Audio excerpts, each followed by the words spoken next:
Hi everyone, this is Chris of Simply Fishy PH and welcome back to my YouTube channel. So medyo matagal din akong hindi nakapag-upload ng video. So ngayon, I decided na mag-video para naman mabigyan kayo ng update sa mga nangyayari dito sa ating mga setup. So we are now, nandito tayo ngayon sa kabilang bahay namin, tinutuluyan. And dito guys is meron akong mga aquarium na nakaset up. And yung mga huling pinost ko dito sa YouTube ko about dito sa mga anak ng golden guppies natin. Ngayon ay malalaki na sila guys. Ayan. So ito yung dorm namin, no? Yung dumi-dumi ng room niya. Oh. Kaya nililinisan na siya ngayon. So yun nga, malalaki na sila. So ano na sila ngayon? Mga adults na rin, and sa katunayan is nag-separate na ako dito ng ilan mga female, kino-condition natin para sa panibagong breeding projects natin. So, ang tubig lang dito is malamig. So, habang nagde-develop sila ng eggs, is pababayaan ko muna ng ganito. At kahit naman kasi malamig dito, nagbi-breed naman sila. No? Hindi lang ganun kabilis. Pero, ang kagandahan sa mga inilalabas ng mga guppies, pag dito sila sa malamig na lugar, ay matitibay talaga sila when it comes sa mga sudden fluctuates sa temperature ng lugar. Matitibay yung ganitong guppies kumpara sa nakabreed sa mainit na lugar. Kaya ang tubig dito guys is nasa around 23. Ayan, 21 to 23 yan. So kita niyo yung temperature. Yan, 23 degrees Celsius ang temperature ng tubig. So, malamig talaga siya. Pero, so far, talaga namang so good yung mga isda natin dito. Kahit yung mga betta fish natin, kalilinis ko lang nakaraan is, yan, okay na okay sila sa malamig na tubig. Kita nyo naman, may mga bubble nest pa nga itong ating male betta rito. At ito namang female na to is okay na okay siya. Yan. So, ito yung napakasimpleng setup. Pero, yan. Okay na ako dyan. And then, dito naman sa side na to guys is may ilan din dito tayo ritong mga gold guppies na yan. Ito yung mga unang gold guppies pa. Kita nyo naman yung caudal niya, ang ganda. Ito yung gold na fully mature na male na. Kaya yung mga female dito is bata pa. So, hindi pa siya nagbe-breed. So, sa ngayon, ang pinagpipilian natin mga female is nandito kasi puro female yung nandito sa loob ng tank na to.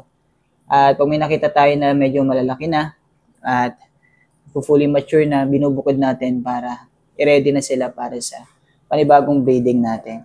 So, ang pinapakain ko nga pala guys sa mga guppy ko dito is itong decapsulated na brine shrimp. Minsan tinutunaw ko, minsan naman direct ako nang nilalagay sa loob.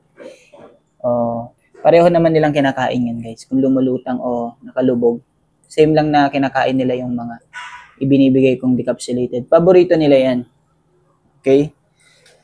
So dito sa mga tangko, lahat ng mga guppy dito may mga filters sila o may aerate. Ito sa baba mga aeration. Ang gamit kong aeration nga pala dito, aerator is USB powered lang. Napakahina sa konsumo sa kuryente. And actually, dito yan nakasalpak sa extension cord ko na, ayan, hindi ko mapakita. Pakita ko sa inyo.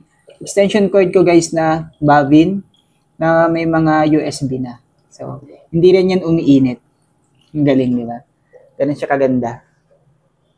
So, ang kagandahan dito, malakas tong aeration na to. Kahit yung isang piraso nito, pwede nyo hatiin sa 3 o 2. Pero dahil marami akong ganito, nag-iisa.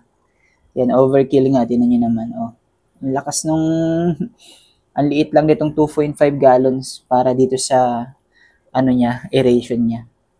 Ito naman, siguro nasa 10 gallon to, yung laki nitong tub na to. Yan, okay na okay yung mga guppies natin. Wala pang namamatay dito na guppies guys, kahit isa. Wala pa. Wala pang mamatay. Dahil kahit malamig yung tubig, napakatibay nila. Actually, nakapaglipat na nga ako ng iba nito doon sa kabilang tinutuluyan namin. At doon ko naman sila pararamihin. Sa outdoor naman yun.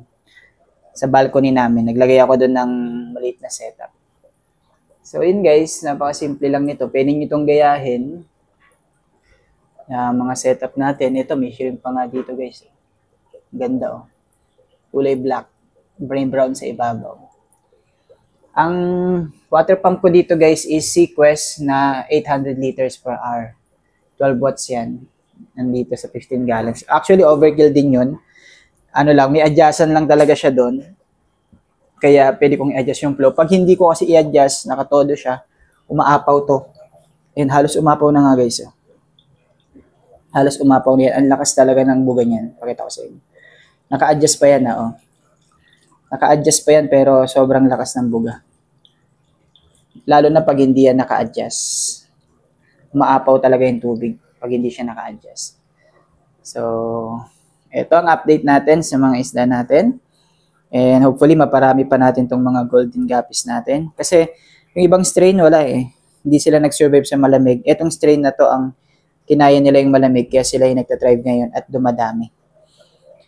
At gusto ko rin magkaroon ng pond na puno ng mga golden guppies eh. Di ba? So, okay na okay din siya. So, sa mga may tanong, comment down below lang kayo. At yan, nakakatuwa na makita kayong uli na nandito sa channel natin. Thanks for watching this video. Yan. Happy fish keeping everyone. And don't forget to subscribe to my YouTube channel. God bless everyone. Peace out. Bye-bye.